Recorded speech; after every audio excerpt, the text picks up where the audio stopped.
of time, and it makes me a little bit anxious, but I'm going to try to get the information to you as succinctly as I possibly can.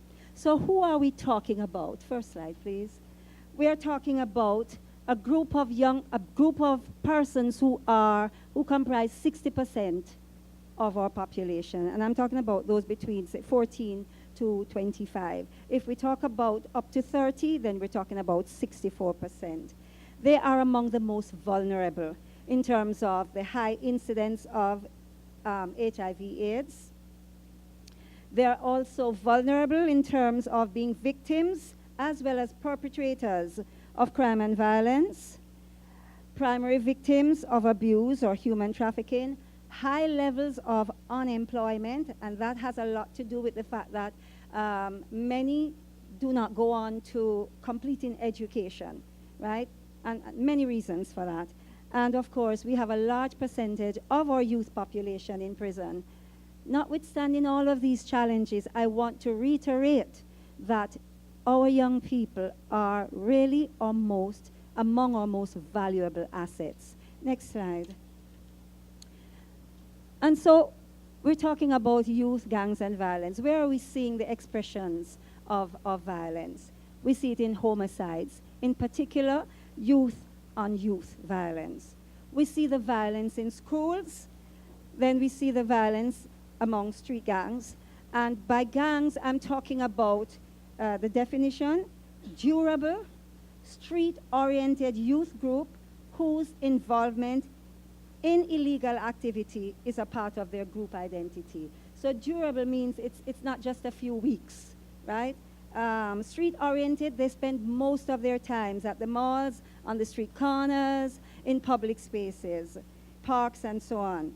Between ages of 13 to 25 years, in this time when we talk about youth, and illegal activity isn't speaking just about public disruptions, but we're talking about criminal activity. Next slide. So this just gives an idea of the picture of street gangs in the Caribbean. Some years ago, actually in 2010, I took on the portfolio. I'm with the CARICOM Secretariat, and I started the portfolio that looked at crime prevention through social interventions. And at that time, many people found it difficult to accept that we had gangs in some of the countries in the Caribbean, right? And so there was a study, many of you might know of it, by UNDP, the Caribbean Human Development Report. And what they found was that on the average across the Caribbean, 12.5% of 7 countries that were surveyed said yes, there were gangs in their community.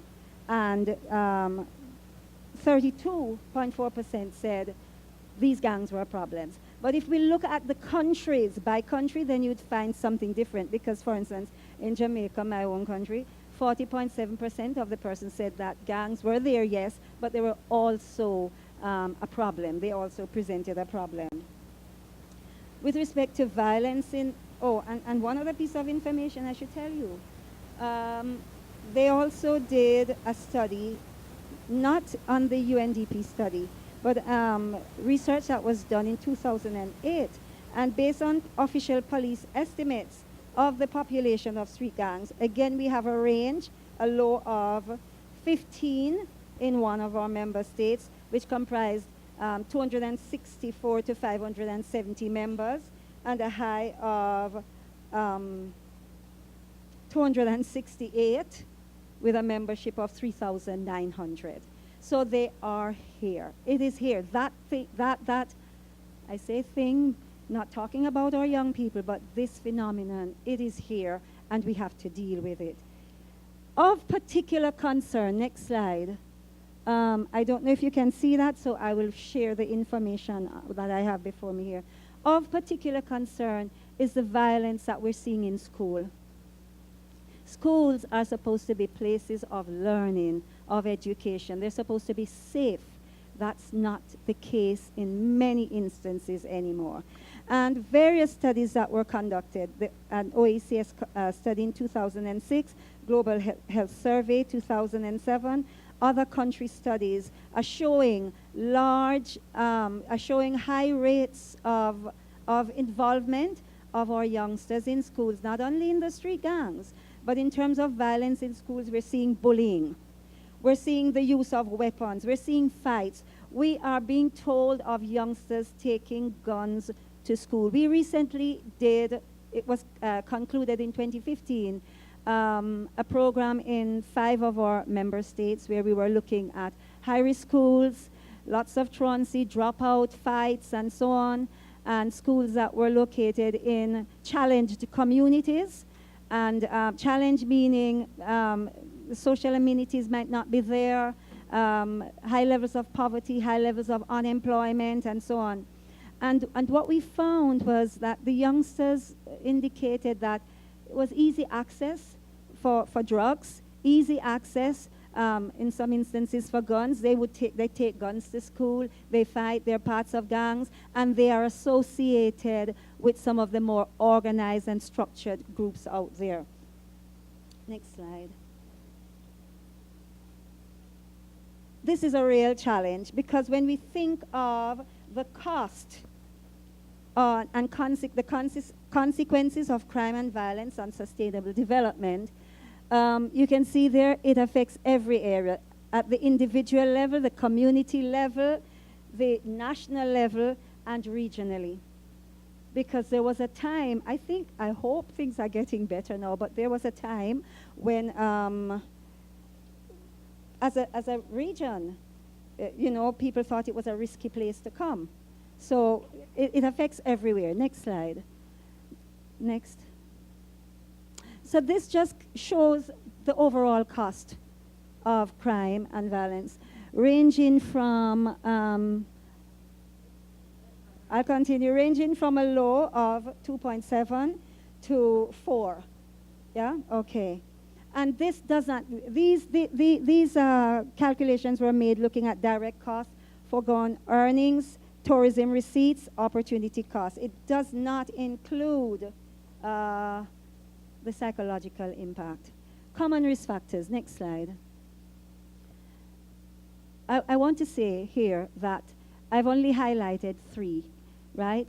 But when we talk about risk factors, we're talking about at the individual level, we're talking about at the micro level, and we're talking about at the macro level. I haven't said anything here about perhaps a cultural attitude towards violence and all of those. I just wanted to highlight these. And a friend of mine recently told me that the whole business of at the individual level, we're talking about abuse. And this is physical, sexual, emotional, whatever kind of abuse. When we talk about multiple shifting, it's movement of the child from home to home to home.